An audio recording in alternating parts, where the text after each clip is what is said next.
पहाड़ी के ऊपर जब हम पहुँचे तो नीचे चौकी थी, वो चौकी हमने क्रॉस करनी थी। रात के तकरीबन 1-2 का टाइम था और बच्चा रो रहा था, उसकी आवाज़ काफ़ी ज़्यादा आ रही थी। जेंट ने काफ़ी चुप करवाया लेकिन वो चुप नहीं कर रहा था।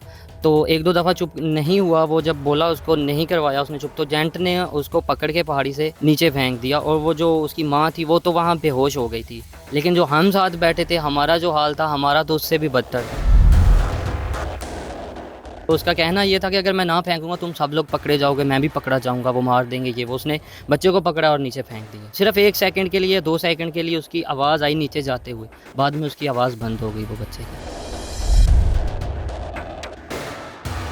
मुस्तकबिल के लिए यूरोप के ख्वाब जहन में सजाए ये नौजवान अपने घर से निकले, लेकिन किस्मत के साथ ही अपनी जानें बचाकर वापस आए हैं। डंकी लगाकर ये गेम से बाहर गए और वापस किस तरह आए हैं, इस रास्ते में क्या क्या मुश्किलात आई हैं। भाईजान क्या नाम है आपका? वजाहत अली।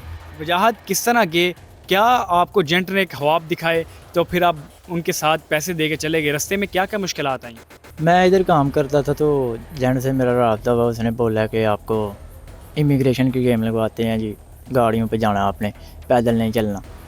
तो उसने बोला कि चलो, हम चले गए 3-4 दोस्त, उधर गए हैं कोयटा तक, हम गाड़ियों पे गए हैं, फिर आगे से हम टोटली पैदल गए हैं तकरीबन। अच्छा, कितने दिन पैदल चलते रहे हो? 6-7 दिन पैदल चलते रहे हैं, दिन भी और रात भी। फिर क्या हुआ? फिर खाने को कुछ नहीं देते थे और पानी भी नहीं देना, पता ही नहीं करना, कॉल भी नहीं उठानी। बहुत नंबरों से कॉल की उनको लेकिन कॉल नहीं थे उठाते। रास्ते में कोई खौफनाक क्या मंजर देखे आपने? उधर इंसानी हड्डियाँ, ढांचे, सब कुछ उधर पड़ा होता था। 3 लड़के तो मेरे साथ, तीनों की डेथ हुई थी गंदे पानी की वजह से।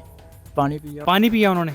पानी पिया, उसमें कीड़े थे, वो अंदर चला गया, उधर ही तीनों की डेथ। अच्छा, आपको पीने के लिए पानी भी नहीं देते थे? नहीं, बिल्कुल नहीं, छपड़ियों से ही गंदा पानी पीना है। फिर कहाँ तक पहुँचे, कहाँ से गिरफ्तार हुए, वापस कैसे आए? मैं तातवान तक गया था, तुर्की तक। तुर्की के आगे शहर है 2-3 छोड़ के, अवान के आगे ततवान, उधर से पकड़ा गया था। वापस कैसे आए हो? वापस बहुत औखे आए हैं। कितने पैसे लगे? जाने के लिए कितने दिए और वापसी के लिए कितने दिए? 3 लाख जाने का दिए, 2 लाख आने का दिए। पकड़े कैसे गए आप, मुझे ये बताएं ना, जब जेंट आपको लेके जा रहा था? जेंट उधर खुद पकड़ाते हैं मज़ीद पैसे कमाने के लिए। क्या ख्वाब लेकर आप जेंट की बात मान कर गए और वापस कैसे आए? जैसे ये भाई बता रहे थे कि 3 जो इनके दोस्त थे वो रास्ते में अल्लाह को प्यारा हो गया, आपने क्या खौफनाक मंजर देखा रास्ते में? जी, बिल्कुल ऐसा ही हुआ कि कोयटा तक तो गाड़ियों में सफ़र था। जब कोयटे से आगे हम पंजगुर बॉर्डर के ज़रिए जब हम ईरान में इंटर हुए हैं तो वहाँ जो टोटल सफ़र था, पहले तो सहरा था, रेत ही रेत हो हर तरफ और गर्मी की शिद्दत भी काफ़ी थी। तो वहाँ से पहाड़ियों का सफ़र हमारा शुरू हुआ। पहाड़ियों के सफ़र में टोटल जो दिन रात का सफ़र था वो पैदल था। दिन को भी हम चलते रहते थे, रात को भी तकरीबन रात के 2-2, 3-3 बजे तक भी हम चले हैं, बिना पानी पिए, बिना कुछ खाए। खाना तो दूर की बात है, वो तो हम हमारी कॉल भी नहीं उठाते थे कि बंदे हैं भी कि नहीं, हमारे साथ भी कोई नहीं होता था। तो वहाँ जो पहाड़ियों का सफ़र है, वहाँ पे हमें इंसानी जिस्म के जो ढांचे होते हैं, हड्डियाँ, वो तक भी नज़र आई हैं, जो करेंगे वो भी नज़र आए हैं।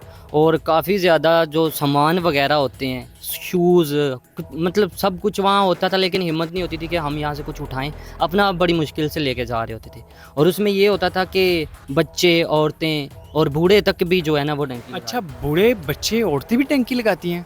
बिल्कुल, औरतों के मर्द जो हम थे वो 40 थे और साथ तकरीबन 60 औरतें थीं।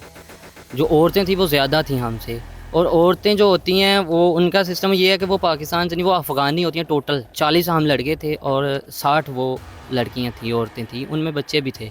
तो हुआ ऐसे कि चलते चलते उन्होंने हमें बोला था कि एक पहाड़ी से तुम नीचे उतर के ना दूसरी पहाड़ी के सामने आ जाओ, वहाँ हमारी गाड़ी खड़ी है, वो तुम्हें ले जाएगी। हम लेट हो गए हैं।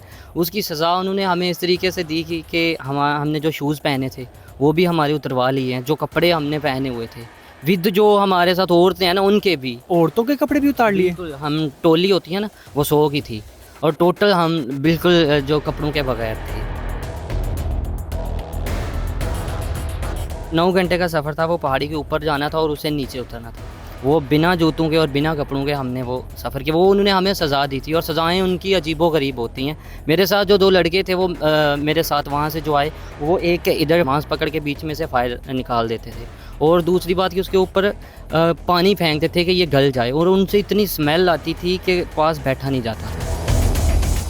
वहाँ पर जो औरतों के बच्चे होते हैं वो भी ये सफ़र करते हैं, मुश्किलात देखते हैं? बिल्कुल जो औरतें मतलब जिस टोली में मैं था ना, उस टोली में ये था कि जो पहाड़ी के ऊपर जब हम पहुँचे तो नीचे चौकी थी, वो चौकी हमने क्रॉस करनी थी। रात के तकरीबन 1-2 का टाइम था और बच्चा रो रहा था, उसकी आवाज़ काफ़ी ज़्यादा आ रही थी। जेंट ने काफ़ी चुप करवाया लेकिन वो चुप नहीं कर रहा था।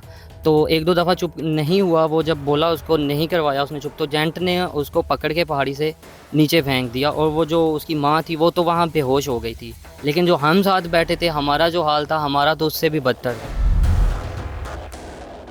उसका कहना ये था कि अगर मैं ना फेंकूँगा तुम सब लोग पकड़े जाओगे, मैं भी पकड़ा जाऊँगा, वो मार देंगे ये वो। उसने बच्चे को पकड़ा और नीचे फेंक दिया। सिर्फ़ 1 सेकंड के लिए, 2 सेकंड के लिए उसकी आवाज़ आई नीचे जाते हुए, बाद में उसकी आवाज़ बंद हो गई वो बच्चे की। अच्छा, अब भी ऐसे कोई नौजवान है जो डंकी लगाकर बाहर जाना चाहते हैं, उनको क्या मैसेज देना चाहें, क्योंकि आपने तो सारा मंजर देखा ना?